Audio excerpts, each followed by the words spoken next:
Many years ago, I made a video where I basically spent 3 minutes ranting about why Railgunner is such a bad tower. Since then, Railgunner hasn't changed much, but I have. So, in today's Roblox Tower Battles video, I'm going to see if Railgunner is actually bad, or if I was just dumb all those years ago. Let's get right into it.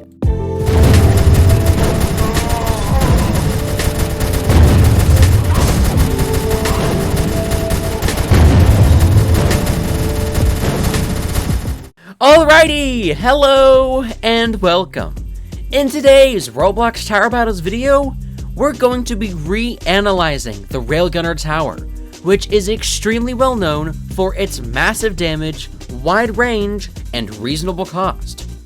Giving Railgunner such compliments might lead you to believe that I think it's a good tower. And maybe I do, or maybe I don't. I'll tell you later. But first, let's dissect my original claims from 2020.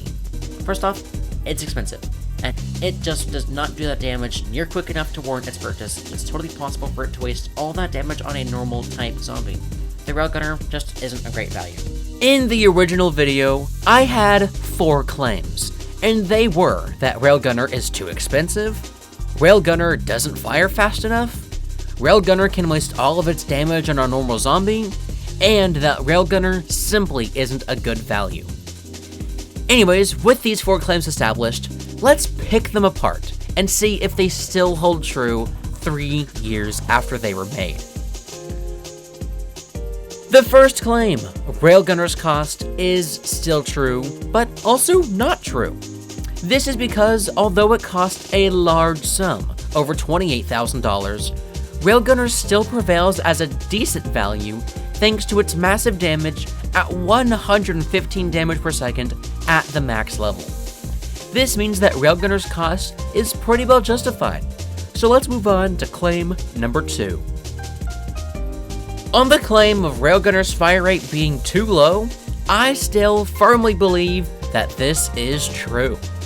Railgunner might deal a lot of damage, but the slow fire rate means that you'll probably need more Railgunners than necessary, as well as a few towers that can boost fire rate, such as Commander and DJ, to get the maximum damage out of Railgunner.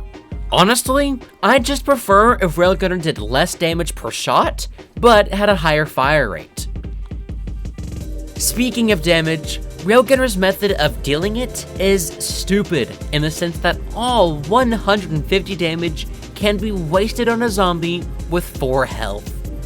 Potentially, there will be a future update that allows players to choose which type of zombie they want their towers to attack, such as highest health, nearest, etc. But for now, Railgunner is still incredibly wasteful, so let's move on to the next claim. The claim of Railgunner's bad value is much more difficult to pick apart. This is because while Railgunner has serious faults, such as a low fire rate and absolutely no hidden detection, it still manages to be extremely useful in certain scenarios. For example, at the final wave, Void Stomp doesn't affect cliff towers. So, since Railgunner is a cliff tower, it can continue dealing damage while your other towers remain stunned, making it much easier to triumph certain maps. So, I'm gonna say that Railgunner is a decent value, and now, let's move on to the conclusion. To conclude, I think that under the right circumstances, Railgunner is a totally decent tower.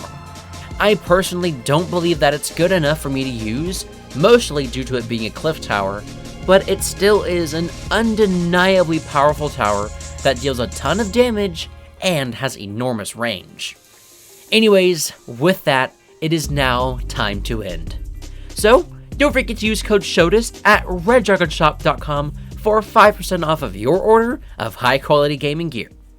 And as always, have a great day. Bye-bye.